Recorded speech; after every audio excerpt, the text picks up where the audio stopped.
For the first time, humanoid robots have beaten humans in a half marathon race, demonstrating the extraordinary advancements in the technology.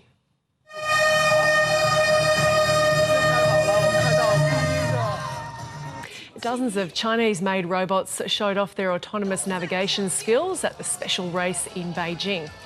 The inaugural edition of the event took place last year, but most robots were unable to finish. This year, the winning robot completed the course in just over 50 minutes. That's several minutes faster than the current human half-marathon world record. Compared to last year, there are several key changes. First, the course remains 21 kilometres long, but the terrain is now more challenging. There are more turns. This year there are 22 turns, including 12 left and 10 right. Some of these turns are nearly 90 degrees. We have also added a mix of uphill and downhill sections, as well as ecological trails. Well, let's get more on why China is developing these running robots. Professor Jenny Waycott is an expert in emerging technologies at the School of Computing and Information Systems at the University of Melbourne, and she joins us now from Melbourne. Professor Waycott, thank you for your time. I guess touching on last year's race, as we did just then, to demonstrate, why was this year so significant with this robot winning the race and breaking that record? Yes, well, it's not really about running the marathon. It's really about testing the structural reliability of the robots in challenging conditions, as you saw in that report.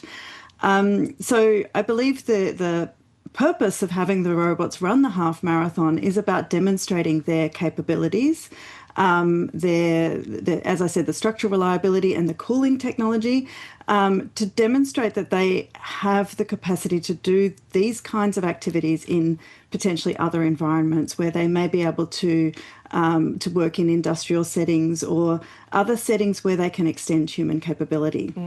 Yeah, that is an important distinction you've made there. It's not just about speed, which, I mean, wouldn't surprise too many people that a machine could do that.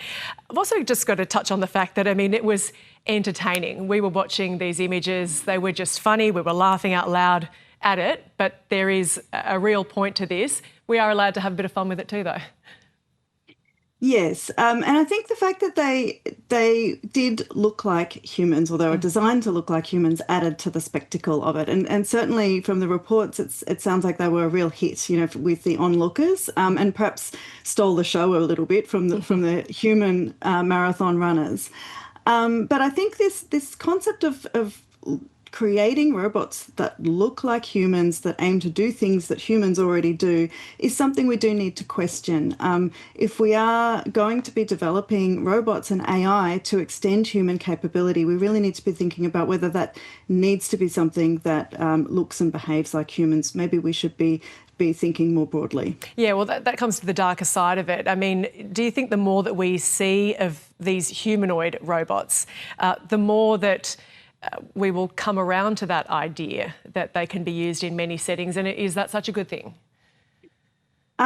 Yes, I think we always need to be questioning what we're doing with new technology and why we're developing new technology and why we are creating these new environments. Whether people will come to accept them, that's a really good question. At the moment, they're quite gimmicky. You know, having a robot running a half marathon is a bit of a gimmick. But it could be that people will come to accept them more and more over time.